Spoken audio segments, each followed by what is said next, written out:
ದೇಶಕಾಲವನ್ನು. Time contains space, space contains time. ಒಂದು ಕ್ಷಣದಲ್ಲಿ past, present, future ಮೂರೂ ಇರುತ್ತೆ. ಒಂದೊಂದು ಕ್ಷಣದಲ್ಲೂ ಕೂಡ ಸ್ಪೇಸ್ ಇರುತ್ತೆ, ಒಂದು ಸ್ಪೇಸಲ್ಲಿ ಟೈಮ್ ಇರುತ್ತೆ. ಈ ದೇಶಕಾಲವನ್ನು ಬೇರೆ ಮಾಡೋಕ್ಕಾಗೋದಿಲ್ಲ.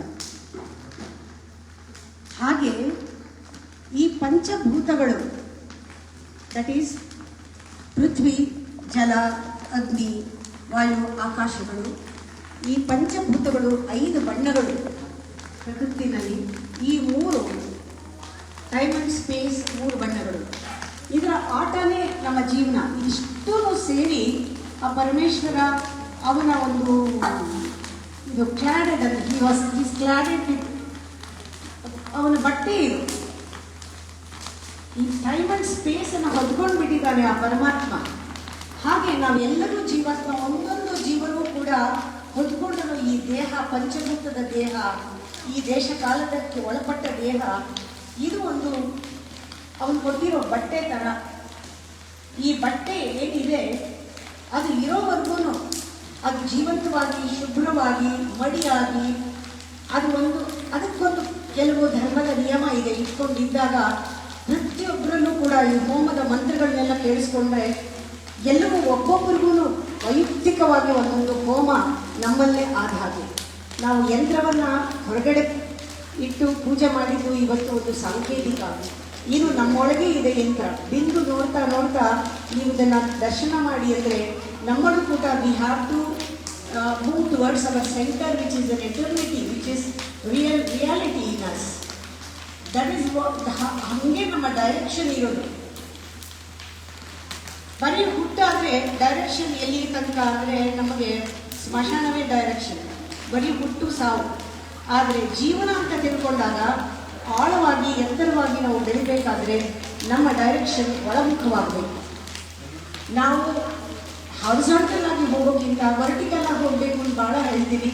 ಪ್ರತಿದಿನ ರಾತ್ರಿ ಮಲಗುವಾಗ ನೀವು ಎಷ್ಟು ಸ್ಟೆಪ್ಪು ಒಳಗೆ ಹೋದ್ರಿ, ಎಷ್ಟು ಸ್ಟೆಪ್ಪು ಎತ್ತರ ಹೋದ್ರಿ, ನಿಮ್ಮ ಆ ಒಂದು ಬೆಳವಣಿಗೆ ನಿಜವಾಗ್ಲೂ ಧರ್ಮದ ಜೀವಾಳ. ಇದಕ್ಕೆ ಈ ಸಾಧನ, ಇದಕ್ಕೆಲ್ಲವೂ ನಾವು ಬಳಸೋದು ಪೂಜೆ, ಧ್ಯಾನ, ದೇವಸ್ಥಾನ, ಗುರು, ಉಪದೇಶ, ಇವೆಲ್ಲವೂ ಕೂಡ ಅಲ್ಟಿಮೇಟ್ ಅಲ್ಲ, ಆದರೆ ಬೇಕು. ಯಾಕೆಂದರೆ ಇಟ್ಸ್ ಎ ವೆಹಿಕಲ್.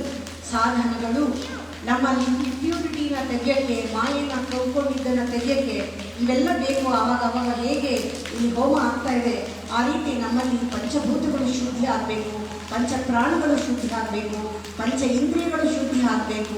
ನಾವು ನೋಡ್ಕೊಳ್ಬೇಕು. ನಾವು ಒಬ್ಬೊಬ್ಬರಿಗೆ ಎಲ್ಲರಿಗೂ ಒಂದೇ ಥರ ಆಗಲ್ಲ. ಒಬ್ಬೊಬ್ಬರಿಗೆ ಒಂದೊಂದು ಕರ್ಣದಿಂದ ಸಾಕ್ಷಾತ್ಕಾರವಾಗುತ್ತೆ. ಕೆಲವರಿಗೆ ಕಣ್ಣು ಸೂಕ್ಷ್ಮವಾಗಿ ಒಳಗಡೆ ಬೆಳಕು ಕಾಣಿಸ್ಬೋದು, ಒಳಗಡೆ ಇರುವ ಆ ಪರಮಾತ್ಮನ ಒಂದು ಸಾಕ್ಷಾತ್ಕಾರ ಆಗ್ಬೋದು. ಕೆಲವರಿಗೆ ಕೇಳ್ತಾ ಒಳಗಡೆ ಧ್ವನಿ ಕೇಳ್ಬೋದು. ನಿಮ್ಮ ಕಿವಿಯನ್ನು ರಿಫೈನ್ ಮಾಡಿದ್ರೆ, ಹಾಗೆ ನಿಮ್ಮ ಮೂಗನ್ನು ರಿಫೈನ್ ಮಾಡಿದ್ರೆ, ಸೆನ್ಸ್ ಆಫ್ ಸ್ಮೆಲ್ ರಿಫೈನ್ ಮಾಡ್ತಾ ಹೋದರೆ ನೀವು ಬೆಳೀತಾ ಒಳಗಡೆ ಏನೋ ಒಂದು ಅದ್ಭುತವಾದ ಸುವಾಸನೆ ಮೂಡ್ಬೋದು. ನಾಲ್ಗೆಯನ್ನು ನೀವು ರಿಫೈನ್ ಮಾಡಿದ್ರೆ ಒಳಗಡೆ ಅಮೃತ ಸಿಗ್ಬೋದು. ಹೀಗೆ ನಾವು ಪಂಚ ಇಂದ್ರಿಯಕ್ಕೆ ಅತೀತವಾಗಬೇಕಾದ್ರೆ ಪಂಚೇಂದ್ರಿಯದ ಮೂಲಕ ಸಾಧ್ಯ ಇಲ್ಲ. ಪಂಚೇಂದ್ರಿಯಕ್ಕೂ ಅತೀತವಾಗಿ ಹೋಗಬೇಕಾದ್ರೆ ನಮ್ಮಲ್ಲಿ ಬೇಕಾಗಿರೋದು ಈ ಶಕ್ತಿ. ಅದನ್ನು ಪ್ರಚೋದಿತ ಮಾಡುವಂತಹ ದೇವಿಯ ಒಂದು ಕೃಪೆ ಬೇಕೇ ಬೇಕು. ಆ ದುರ್ಗಾದೇವಿ ಕೃಪೆ ಬೇಕು, ಆ 3 ಜನ ತಾಯಂದಿರ ಕೃಪೆ ಬೇಕು. ಅದರ ಪ್ರತಿನಿತ್ಯವೂ ಕೂಡ ಬೇಡ್ಕೊಳ್ಳಿ, ನನಗೆ ಕೃಪೆಯನ್ನು ಕೊಡು ತಾಯಿ, ನನ್ನನ್ನು ಕಾಪಾಡು, ನನ್ನನ್ನು ಉದ್ಧಾರ ಮಾಡುವಂತ. ಮಿಕ್ಕಿದ್ದೆಲ್ಲವೂ secondary. The primary thing is your meditation, meditation, meditation. ಯಾವಾಗ ಒಳಗಡೆ ಹೋಗ್ತಾ ಇದ್ರೆ ಅವತ್ತಿನ ದಿನ ರಾತ್ರಿ ಮಲಗುವಾದ್ಕೊಂಡು ಇವತ್ತು ನಾನು ವೇಸ್ಟ್ ಆಯಿತು. ಅಥವಾ ನೀವು ಸೂಕ್ಷ್ಮವಾಗಿ ಏನು ಒಂದು ನಿಮ್ಮ ಆತ್ಮಕ್ಕೂ ಈ ಹೊರಗಡೆ ಇರುವಂತಹ ಪ್ರಪಂಚಕ್ಕೂ ಒಂದು ಋಣ ತೀರಿಸೋ ಕೆಲಸ ಏನು ಮಾಡಿಲ್ಲ ಇದ್ರೆ ನಿಮ್ಮ ಆತ್ಮ ತೃಪ್ತಿಯಾಗಲ್ಲ. ಅವತ್ತಿನ ದಿನ ಎಲ್ಲ ವೇಸ್ಟ್ ಆಗುತ್ತೆ. ಆ ಥರ ಚಿಂತನೆ ಮಾಡೋ ಟೈಮ್ ಬಂದಿದೆ. ಎಲ್ಲರೂ ಕೂಡ ಚೆನ್ನಾಗಿ ಆತ್ಮ ಸಂಶೋಧನೆ ಮಾಡಿಕೊಳ್ಳಿ, ಆತ್ಮ ಚಿಕಿತ್ಸೆ ನಡೀಲಿ. ಇದಕ್ಕಿಂತ ಈ ಹೋಮ ಅಂತ ಒಂದು ಚಿಕಿತ್ಸೆ ಬೇರೆ ಇಲ್ಲ. ಇದೆಲ್ಲವೂ ನಮ್ಮ ಸಂಸ್ಕಾರಕ್ಕೆ ಬೇಕಾಗತ್ತೆ. ಇದರಲ್ಲಿ ಪಡ್ಕೊಂಡಂತಹ ಒಂದು ವೈಬ್ರೇಷನ್ನು ನಿಮ್ಮ ಜೀವಕ್ಕೆ ಬಹಳ ತೃಪ್ತಿಯಾಗಿರುತ್ತೆ. ಅದು ನಿಮಗೆ ಇವಾಗ ಗೊತ್ತಾಗೋದಿಲ್ಲ. ಯಾವಾಗಲಾದರೂ ನಮಗೆ ಬಹಳ ಅವಶ್ಯಕತೆ ಇದ್ದಾಗ, ನಾವು ಒಂಟಿ ಆದಾಗ, ನಮ್ಮಲ್ಲಿ ಒಂದು ಧರ್ಮ ಸಂಕಟವಾದಾಗ, ಅಥವಾ ನಮ್ಮ ಸಮರದಲ್ಲಿ, ಜೀವನ ಅನ್ನೋ ಸಮರದಲ್ಲಿ ಒಂದು ವಿರೋಧ ಬಂದಾಗ, ಅಥವಾ ನಮ್ಮ ಒಂದು ನಿರ್ವಾಣ ಪಥದಲ್ಲಿ ಆ ಒಂದು ಪರಮಾತ್ಮನ ಇದಕ್ಕೆ ಹೋಗುವಾಗ ಅಧ್ಯಾತ್ಮದ ಒಂದು ದಾರಿಯಲ್ಲಿ, ಯಾತ್ರೆಯಲ್ಲಿ ತೊಂದರೆ ಬಂದಾಗ, ಇವತ್ತು ನೀವು ಭಾಗವಹಿಸಿದ್ದೆಲ್ಲವೂ ಕೂಡ ಸಪೋರ್ಟ್ ಮಾಡುತ್ತೆ. ಎಲ್ಲಿಗೂ ಹೋಗೋದಿಲ್ಲ. ಈ ಪುಣ್ಯ ಯಾವತ್ತೂ ನಿಮ್ಮ ಜೊತೆ ಇರಲಿ, ನಿಮ್ಮನ್ನು ಸದಾ ಕಾಪಾಡ್ತಿರಲಿ. ಇದೇ ರೀತಿ ಗುಡ್ಡದಲ್ಲಿ ಬೇಕಾದಷ್ಟು ಹವನ ಹೋಮಗಳು ಇತ್ಯಾದಿಗಳು ನಡೀತಾ ಇರಲಿ.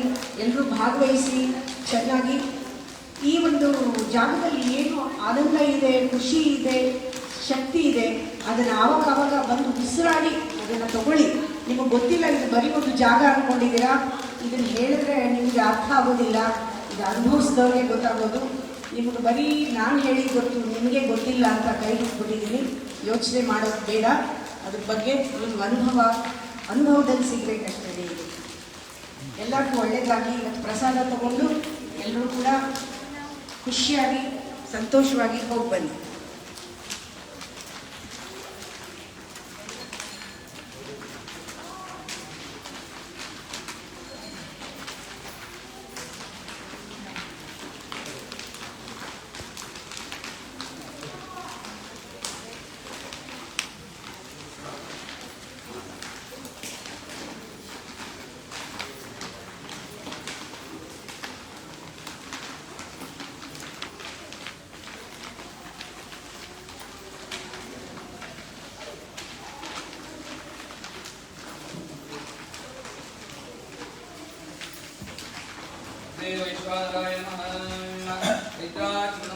समर्पयामि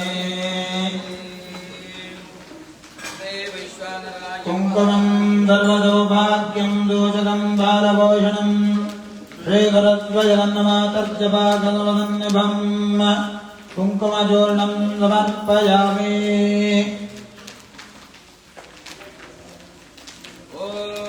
या परिणेल्या अपला अपुष्पायाश्च बृहस्पतिपदो नास्तानामुण्डन्दनमदस्ताः ओषधेभ्य इदं नमः ॐ युवासवादाः परिवेदानात् संश्रयान् भवत्यायमानः सन्धीरादत्तवयं नयन्ते स्वातयो मनसा वयं दद्वाः ओषधयत्सम्मदं मे गोमेन दास्याः यस्वयुरवजुग्राजं वारयामसि स्वाहा ओषधेभ्यः इदं नमः ॐ याः परिणेर्या अपरा भूत्वायाश्च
पूर्णावृतमुक्तमान्योऽहते सर्वं मयि पूर्णावृतिः सर्वमेवाप्नोति अतोऽयं मयि पूर्णावृतिः अस्यामेव प्रतिष्ठति पूर्णावृतये मुहूर्तारमुहूर्तः मुहूर्तस्तत्र गृह्णन्तु मुहूर्तमस्तु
कात्यायनाय विद्महे कन्याकुमारी धीमहि तन्नो दुर्गे प्रचोदयात् ॐ हिरण्यपात्रं मधो पूर्णं ददाति मुदस्य भान्ते एकदा ब्रह्मणोपहते एकदैव इदमानागत्यजो ददाति